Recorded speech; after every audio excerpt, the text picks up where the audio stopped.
Thank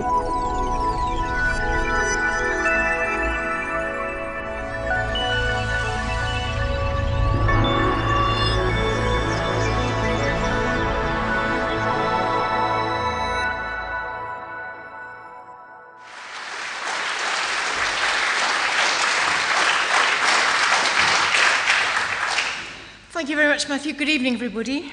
A horse chestnut tree. The same image has just popped into all our minds. Part of the British landscape, a majestic, quintessentially British tree, found in 90% of Britain's registered historic landscapes, as well as almost every village and town in the country. In fact, uniquely Eastern European, native only to a small mountainous area of the Balkans. A tree introduced to these islands in the 17th century and no more intrinsically of this place than the coconut palm. Less elegant, but equally iconic for the ancient county of Cumberland is the Cumberland sausage. Your image may not be quite as consistent with this one. It's the kind of sausage you normally see wound round and round because it's very long. But it's called the Cumberland sausage because it's made from the Cumberland pig. Except that DNA analysis done recently to revive the ancient breed of Cumberland pig shows that actually most of its DNA comes from Polynesia. So it's a Polynesian sausage. These two not very lofty examples are to show you that Britain has many colours, and some of them originate in unexpected places. My proposition tonight is that seeking to stimulate a sense of national identity by means of a set of fixed civic values alone is bound to fail, and it leads us into some quite serious blind alleys from which we need to be rescued by some richer and more subtle stimulus.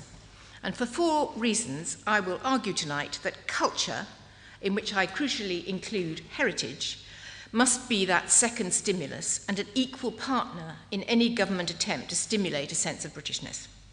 And the 4 reasons are these. First of all, culture is porous, it's permeable, it's non-exclusive, and it's constantly evolving. Second, culture allows people to give as well as to receive, which is really important for a sense of equal worth. Third, true understanding of where people came from, their history and their cultural heritage, is the way to turn alien stereotypes into human beings to whom we can relate. And finally, a coherent society cannot be made by suppressing painful truths, only by exposing them honestly in a safe environment and with as many contributors to the story as possible. Globalization and population movement have led the government to embark on the search for a stronger shared national identity. As Michael, who's the minister tasked with pinning down this national identity, said, a robust sense of national identity shared widely will be a source of national strength in the years ahead, and a society lacking a shared purpose and sense of identity will find the challenges of globalization harder to take. Michael, I couldn't agree more. If history has taught us one thing, it is that when people feel insecure, threatened, uncertain about their place in society, their prosperity, the future for their families, they start to look inward. They start to vent their fear and anger on the other, the unfamiliar, the threatening unknown. The government set out to meet head-on the challenges of how we live with each other on our increasingly diverse island, in our increasingly mobile world, by setting out to form a British statement of values that, in Michael's words, will bind the entire country together. In a series of speeches on the road to number 10, Gordon Brown set out what he sees as British values: liberty, responsibility, and fairness, and what he sees as the benefits of an agreed set of British values: a new constitutional settlement, an explicit definition of citizenship, a renewal of civic society, a rebuilding of our local government, and a better balance between diversity and integration. No small aims. And so the question has now been posed to the British public: what do we think are the common values that define us as a nation? And a process was kicked off earlier this year, and it's due to conclude next spring, supported by proposals for the Union flag to be flown daily on government buildings, a National Britishness Day proposed, the NHS and the BBC celebrated as great national institutions, and Lord Goldsmith's citizenship report recommending, among other things, citizenship manifestos in schools and citizenship ceremonies for all young people. In this welter of activity, it's striking that this approach to national identity rests on an expressly permanent, expressly civic conception of identity. That is, one that is conditional on assent to a set of political, moral, and ethical norms which are fixed, enduring, and of universal application. Striking, though not surprising, because if that could be achieved, it would indeed be a path to a clear and united national identity. And not surprising either, because more ethnic conceptions, characterized by the Prime Minister as 19th century conceptions of blood, race, and territory, can be seen as exclusive, divisive, and a recipe for conflict. As Linda Colley argues, in the past it was precisely strong feelings of difference from the other, unity against a common foe, that enabled the development of a British identity in the 18th and 19th centuries after the coming together of the United Kingdom.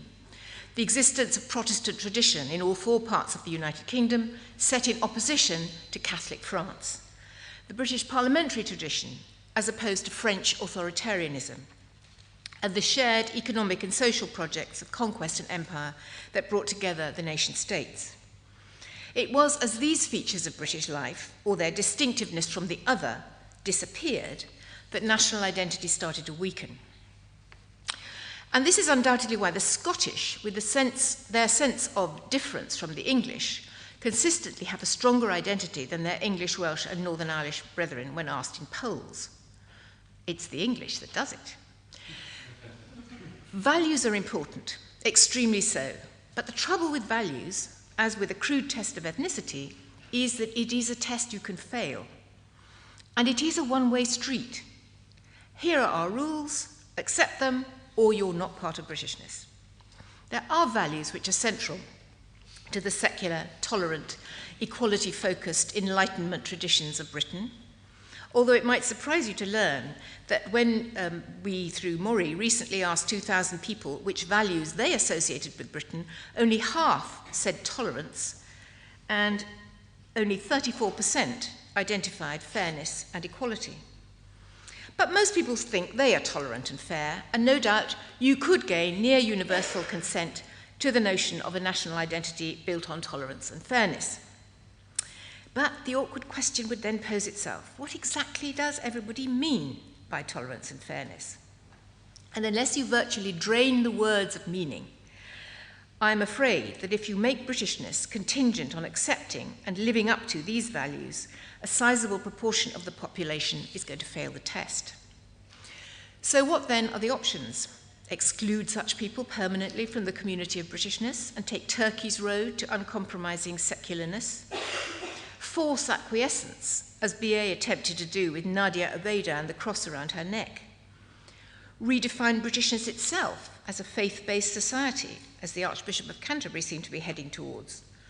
Permit a profoundly different view from today of, for example, the role of women? These impossible options are what you get if you seek to define national identity solely according to enduring moral and civic values, and according to what people are prepared to take from the society as opposed to what they can give it. Britain, from its beginnings as four separate nations, means pluralism if it means anything. But pluralism is not enough if it's just about building a disparate set of peoples together by the civic concept of nationhood. The question is, what defines us more, the passport we hold or the life story we carry with us? In the United States, they've made their choice. They salute the flag, they pledge allegiance, they hold the office of president, though not always its incumbent, in utmost respect. Their national identity, for a whole collection of historic reasons, is civic. You really can support whichever cricket team you like, that's if you play cricket in America, as long as you fly your stars and stripes in the front yard. And the result? Clearly separated ethnic communities bonded by a very powerful civic union. Interestingly, in the United States, the ethnic denominator comes first. You say African American, Italian American, while in Britain it comes second. You say British Asian. But American bonds are not ones which traditionally bind Britain. Religion, reverence for the office of president, the capitalist dream, a myth of the melting pot brilliantly expressed in the symbols of superpower nationhood, reinforced by daily repetition in schools, in sport, and in public discourse. These were bonds deliberately and carefully crafted to mould a nation made of immigrants and a federal structure torn apart by civil war into a powerful civic entity, and in many, many ways it has succeeded absolutely brilliantly.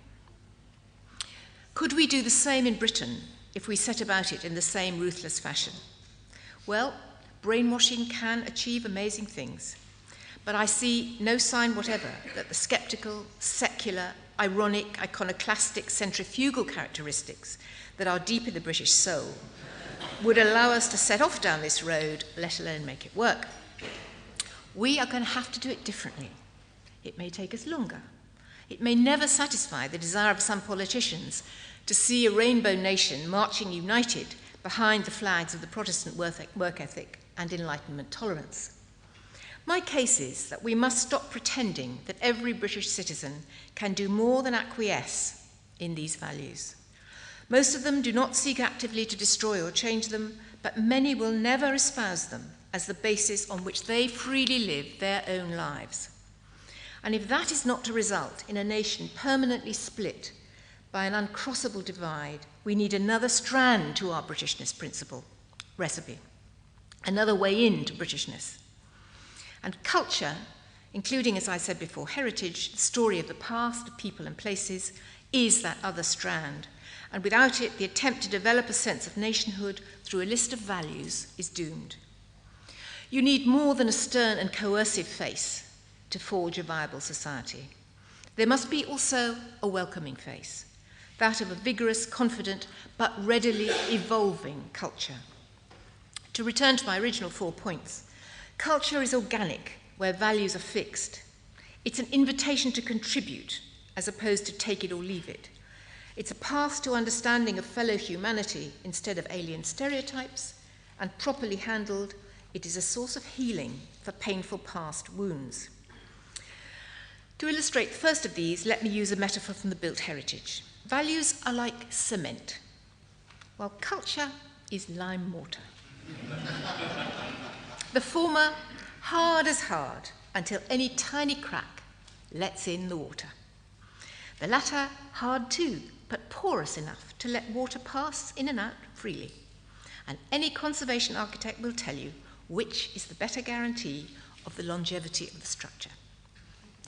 My early examples, the horse chestnut and the elegant Cumberland pig, were very basic examples of the capacity of our culture to co-opt newcomers seamlessly and to change its very nature to absorb their contribution.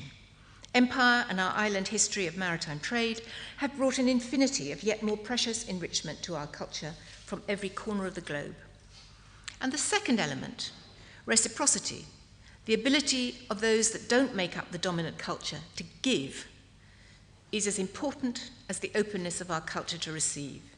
People can never feel equal unless they are able to give as well as to take. I remember talking to a West German politician at the time when the wall came down. I asked him what contribution he thought East Germany could make to the new Germany in which everyone was rejoicing. With a face of absolute granite, he replied, nothing. What could we want from them? We have given them parity with the Deutschmark and access to a free and prosperous society. End of story. I thought then there would be trouble, and there was. Reciprocity is easy to achieve in the cultural realm, whether in food, music, dress, poetry, architecture, heritage of all sorts, plants and landscape design, buildings, art, farming, town planning. Every society has had its golden ages and has its cultural glories. Far from threatening others, they are gifts which an immigrant group can contribute to their new home and see honoured in its changing character. Not a host saying, here are the rules, obey or stay outside, but two groups of people exchanging their most precious possessions so that each changes in some greater or lesser way to the enrichment of both. Reciprocity, infinitely possible with culture, very, very hard with values. Third in my list of cultures claimed to be a maker of coherent Britishness is that to bridge the gap of suspicion and misunderstanding of the stranger, we must know who he is, and therefore the nature of his culture and his heritage. The Heritage Lottery Fund recently, a few years ago, ran a focus group in Slough, and we asked the participants to come bringing with them some emblem of their heritage. And a young man appeared wearing a Muslim prayer cap and carrying an orange. So we said, well, we get the prayer cap, but what's with the orange? And he said, well, when you look at me, you see a young Muslim man. I'm a computer programmer. But what you don't know about me is that my family for generations in Pakistan were orange farmers. So I'm really a farmer. And at that moment, everything we all had just carelessly thought about this young computer programmer from Slough changed utterly.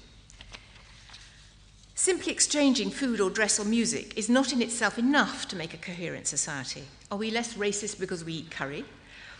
The essential is that we need to understand the true history and cultural identity of the other if we are to make real relationships. And this is truest of all where the past is most painful or sensitive. In Polmont Young Offenders Institute in Scotland, young people have been incarcerated for continuing the generational sectarian violence that has scarred Protestant and Catholic communities there for years. To change the basis of their relationships, they have met their opponents, with the help of the Heritage Lottery Fund, to explore the historical roots of their conflict, often not even known to them, changing how they see each other and the basis on which they define their own identities. It would have been worse than useless to sit those young men down in front of a set of values and tell them not to punch the living daylights out of their historic foes whenever they got the chance. They couldn't ignore their differences. It's been their raison d'etre for too long. They couldn't simply come to an accommodation that said, our differences aren't important to us. Rather, they had to get over the bogeyman myths of each other, which they had grown up with, and get to know the reality of fellow human beings. The mutual exploration of their shared histories, the very thing that was the root of their antagonisms, gave them that understanding. As chair of the Heritage Lottery Fund for the last 7 years, I've seen the power that the truthful exploration of heritage has to connect and reconnect people. HLF doesn't define heritage. Instead, we ask people to convince us what it is that they value enough from the past, to want to hand it on to future generations. The heritage is as broad as it is deep. Miners' banners, red squirrels, and dormice. Saxon churches, fishing boats, stories and dialects, canals, historic parks, children's rhymes and schoolyard games, museums, landscapes, planes, trains, and automobiles, and the list is absolutely endless. The unifying theme is that for someone, this thing from the past means something important, that it has a story from the past that has resonance today, that tells us about who we are. East India Docks was once the beating heart of the trade at the centre of the British Empire. From it, the East India Company's ships set sail, returning laden with cotton, tea, silk, and opium. Clive's victory over the Nawab of Bengal at the Battle of Plassey in 1757 established the company as a mighty military as well as commercial power and allowed the founding of British Malaya, Burma, Ceylon, Hong Kong, and Singapore as British Crown colonies. 250 years later, the East Indian docks sit in Tower Hamlets, home to the biggest Bangladeshi community in the country. And through the Battle of Plassey Young People's Project, young people from Tower Hamlets who live around those historic East India Company docks are busy exploring those historic links between East London and Bengal. This is not heritage as triumphalism or chauvinism. For these young people, this is undoubtedly a difficult history of conquest, iniquity, and imperialism that laid the foundations for hundreds of years of strife in India and Bangladesh. But the project enables them to find connections in their local area, to intertwine stories of the here and now and the past that make up their own heritage, to engage them in the story of their area in a way that has meaning for them, no matter which end of the trade route their ancestors lived on, to show them the thread in the tapestry of Britishness that has been theirs for 250 years. Londonderry's Diamond War Memorial had long been seen by the city's nationalist community as a British memorial and had been therefore repeatedly vandalised, resulting in its gates being locked. But as the city sought to rebuild an inclusive community from the reality of years of hatreds, there were those who saw heritage as an absolutely no-go area, much too dangerous to touch. But braver spirits realised that you can't deal with pain by trying to bury it. And with funds from the HLF, local people started to research the 756 people communicated on the memorial. And guess what? Of course they found that almost exactly half the names were in fact Catholic, and their stories had vanished from the collective memory. As the truth of that monument emerged, so the whole community came to see the memorial for what it was, no longer a symbol of separation, but a truthful witness to shared suffering. It hasn't been vandalized since, and on Remembrance Day now, the two communities joined together with the Irish tricolour alongside the Union flag to pay their respects at the memorial. Yes, heritage can be painful, toxic even, but the only way to deal with that is to expose it to the evidence of every possible witness in a relentless pursuit of truth rather than myth. If there's one thing that we know about Britishness, it is that plurality is hardwired into it. World wars apart, we have never circled our national wagons against the other. On the contrary, we've sought it out, sometimes exploited or mistreated it, but always shifted to take advantage of the gifts it offered. From the Norman conquest to the Windrush via the Huguenot weavers, Idi Amin's Asians and the Jewish diaspora, Britain has, out of rank self-interest, you might argue, greedily absorbed new cultural ideas. Durham Cathedral and half the language, street culture and curried goat, Spitalfields and the Protestant ethic, entrepreneurial energy and amazing musicians have all come from those others. But can Britishness now be contemplated without them? The Académie Française fights wars against neologisms. The Oxford English Dictionary scours the highways and byways to discover the latest exotic additions to spoken English, precisely in order to enshrine them in its pages. That is why a purely values-based approach will not work, because Britishness is and always has been, in fact, a process of adapting to a rapidly changing society, and a fixed set of values can never keep up.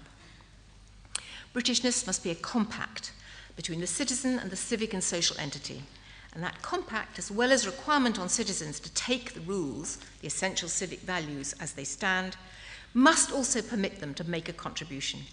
And the same applies whether they are newly arrived ethnic minorities, long-established but marginalised social groups, or the constituent nations who seek a new definition within the idea of Britishness. The whole society must understand that that contribution will alter and go on altering the very nature of Britishness in its cultural sense forever. Not only you must accept our values, but also we will all change because you are here. That means that the government drive to define Britishness must consciously and deliberately do so by talking about a changing culture every single time anyone mentions unchanging values. This is about the mainstream changing as more and different people play different parts in it. And it is a shared enterprise in which old and young, north and south, working class and toffs, black, white, first generation or 41st, are continuously engaged and are both givers and takers. And I think that anything else is tyranny. Thank you.